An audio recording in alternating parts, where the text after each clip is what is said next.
সুপ্রিয় দর্শক মন্ডলী, আসসালামু আলাইকুম। আমি ডক্টর খাদিজাতুল কোবরা। আমার ফেসবুক পেজ, ইউটিউব চ্যানেল এবং টিকটক যেখান থেকেই দেখছেন না কেন, সবাইকে অনেক অনেক স্বাগত জানাচ্ছি আমার ভিডিও দেখার জন্য। আপনারা জানেন যে আমি সোশ্যাল মিডিয়ার বিভিন্ন প্ল্যাটফর্মে স্বাস্থ্য তথ্যমূলক ভিডিও আপলোড করে থাকি। তবে আজ তার একটু ব্যতিক্রমই বটে। আজ আমি কথা বলবো কেন এখন আমাদের সমাজে বা আমাদের যুগে বিয়ের চেয়ে ডিভোর্সের সংখ্যা অনেক বেশি বেড়ে দাঁড়িয়েছে। বিয়ে তো টিকছেই না, বরঞ্চ ডিভোর্সের সংখ্যা বেড়ে গিয়েছে। তা নিয়ে আজ আপনাদের সাথে আমি কিছুটা আলোচনা করব। আগেকার দিনে যে বিয়েগুলো হতো, দেখা যেত যে সেই সংসারগুলো কিন্তু অনেক সুন্দরভাবেই টিকে থাকতো এবং তাদের মধ্যে একটা সুন্দর বন্ডিং থাকতো, একটা আন্ডারস্ট্যান্ডিং থাকতো। তাদের মধ্যে খুব বেশি একটা মনোমালিন্য হতো না, বা হলেও সেটা চার দেয়ালের বাইরে কখনোই যেত না। কোর্ট অবধি যাওয়া তো খুবই দূরের কথা। এবং দেখা যেত তাদের সংসার জীবন এত সুন্দরভাবে মেনটেইন হতো যে তারা কখনো ডিভোর্সের কথা চিন্তাও করতো না, এবং দেনমোহর কত হবে, কাবিননামা কত হবে, এগুলো কোনো কিছুই কোনোদিনও কিন্তু প্রশ্ন আসতো না। তবে এখনকার যুগে যে জিনিসটা খুব বেশি কমন হয়ে দাঁড়িয়েছে সেটা হচ্ছে যে হুট করে বিয়ে, চট করে ডিভোর্স, দেন এগেইন বিয়ে, এবং ইভেন দেখা যাচ্ছে যে এগেইন ডিভোর্সও কিন্তু হচ্ছে। এর পেছনে কারণগুলো কি? অনেক স্টাডি করলে কিন্তু আপনারাও এর কারণগুলো খুঁজে পেতে পারেন। ফার্স্ট যে কারণটা সেটা হলো যে এখনকার মেয়েরা কিন্তু অনেক এগিয়ে যাচ্ছে, কর্মক্ষম হচ্ছে। হ্যাঁ, এটা খুবই ভালো একটা দিক, তবে এটাই একটা বড় কারণ হয়ে দাঁড়িয়েছে। আগেকার যুগে দেখা যেত যে সাধারণত সবাই অনেক কম্প্রোমাইজিং মেন্টালিটি নিয়ে থাকতো, এবং সবার মধ্যেই একটা কম্প্রোমাইজিং মেন্টালিটি থাকতো। And not only the girl but also the boy, সেও কিন্তু তার ওয়াইফকে অনেক সাপোর্ট করতো, অনেক সম্মানের জায়গা দিত। বাট এখনকার যুগে দেখা যাচ্ছে যেমন মেয়েদের মধ্যে কম্প্রোমাইজিং মেন্টালিটিটা নাই, বিকজ তারা হচ্ছে নিজেরা নিজের পায়ে দাঁড়িয়েছে, নিজে ওয়েল এস্টাবলিশড হয়েছে, তাদের মধ্যে সেই কম্প্রোমাইজিং মেন্টালিটিটা আসছে না। অ্যান্ড এক্ষেত্রে ছেলেদের যে দোষ সেটা হচ্ছে তারাও কিন্তু সেই লেভেলের রেসপেক্টটা দিতে চায় না। আগেকার যুগে একটু চিন্তা করে, একটু খেয়াল করে দেখেন যে আমাদের দাদা নানা বা আমাদের বাবা মায়েদের ক্ষেত্রে কিন্তু পুরুষরা তার ওয়াইফদেরকে যে রেসপেক্টটা দিত, এখন কিন্তু সেটাও অনেকখানি কমে গিয়েছে। দ্যাটস ওয়াই কিন্তু ডিভোর্স এত বেশি কমন হয়ে দাঁড়িয়েছে। ফার্স্ট অফ অল যেটা করতে হবে যে দুই পক্ষ থেকেই কিন্তু একটা কম্প্রোমাইজিং মেন্টালিটি রাখতে হবে। দুই পক্ষকেই অনেক বেশি কম্প্রোমাইজ করতে হবে যে না, ঠিক আছে, একটা জিনিস হতেই পারে, যে এই জিনিসটা হতেই পারে, আমাকে মাথা গরম করা যাবে না। এবং আরেকটা মূল যেটা, সেটা হচ্ছে কখনোই মাথা গরম করে কোনো ডিসিশন নেওয়া যাবে না।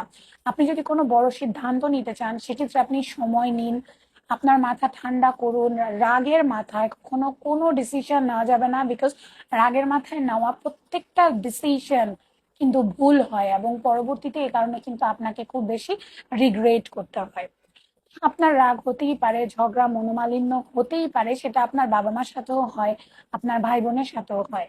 দ্যাট ডাজেন্ট মিন যে আপনার বাবা মার সাথে যদি আপনার মনোমালিন্য হয় বা রাগারাগি হয়, আপনি কিন্তু আপনার বাবা মার সাথে কখনোই সম্পর্ক ছিন্ন করে বসেন না। ঠিক এই হাজব্যান্ড ওয়াইফের সম্পর্কটাও এমন যে মনোমালিন্য হতেই পারে, কিন্তু তাই বলে কথায় কথায় ডিভোর্স বা সম্পর্ক ছিন্ন এরকমটা কিন্তু করা যাবে না। এখন অনেকেই বলতে পারেন যে তাই বলে কি যেই রিলেশন অনেক বেশি টক্সিক হয়ে গিয়েছে সেটিকেও আমি টিকিয়ে রাখবো? না, অবশ্যই না। কিছু কিছু ক্ষেত্রে এমন সিচুয়েশন জেনুইনলি হয়ে দাঁড়ায় যে তখন কিন্তু ডিভোর্সটা ভেরি মাচ নেসেসারি হয়ে দাঁড়ায়, বিকজ ওই রিলেশনটা অনেক বেশি টক্সিক হয়ে যায়। যদি দেখা যায় যে হাজবেন্ড ওয়াইফের গায়ে হাত তুলছে এবং খুব বেশি খারাপ বিহেভ করছে, খুব বেশি খারাপ আচরণ করছে, হাজবেন্ডের ফ্যামিলি খারাপ আচরণ করছে, এবং অনেক সময় দেখা যায় যে নট অনলি ছেলেদের, মেয়েদেরও কিছু দোষ থাকে। মেয়েরা দেখা গিয়েছে যে পরকিয়া করছে কারোর সাথে, তার ক্যারেক্টার খারাপ, সে হয়তো হাজবেন্ডের চোখের আড়ালে অন্য কারোর সাথে সম্পর্কে জড়িয়ে গেছে, বা হাজবেন্ডের ফ্যামিলির সাথে তার সুন্দর কোনো আন্ডারস্ট্যান্ডিং হচ্ছে না, সে তার হাজবেন্ডকে মান্য করছে না বা কথা শুনে চলছে না, বা হাজবেন্ডও দেখাচ্ছে ওয়াইফের কোনো কথার কোনো কেয়ার করছে না, কোনো রেসপেক্ট দিচ্ছে না। অনেক ইস্যুস যদি এরকম কোনো কিছু হয়ে দাঁড়ায়, বা নিজের আত্মসম্মানের ক্ষেত্রেও কোনো কিছু হয়ে দাঁড়ায় যে সবসময় ইনসাল্ট করছে, সেই ক্ষেত্রে হয়তো বা ডিভোর্সটা কার্যকর হয়। বাট তখনও কিন্তু ন্যূনতম 6 মাসের একটা সময় নিয়ে মাথা ঠান্ডা করে একটা ডিসিশনে যেতে হয়। হুট করে কোনো ডিসিশন নেওয়া কিন্তু মোটেও ঠিক নয়। সো সবার কাছে এটাই আমার সাজেশন থাকবে যে নিউ জেনারেশন, আমাদের জেনারেশন এখন যারা আছেন, সবাই যারা হয়তো বা রিলেশনে আছেন বা কেউ হয়তো অ্যারেঞ্জ ম্যারেজে যাবেন, হোয়াট এভার ইট ইজ, যে love marriage or arrange marriage, আপনার ম্যারেজটাকে সাকসেস করতে হলে কিন্তু আপনাকে ঠান্ডা মাথায় অল দ্য ডিসিশন নিতে হবে। আজকের ভিডিওটা এখানেই ছিল। আমার এই ভিডিওটা দেওয়ার উদ্দেশ্য একটাই, যে এই কথাগুলো যদি কারো কানে পৌঁছায়, সে কিন্তু এটা নিয়ে একবার হলেও চিন্তা করবে এবং সে কোনো একটা ডিসিশন নিতে গেলে অবশ্যই একটু চিন্তা করেই কিন্তু ডিসিশনটা নিবে।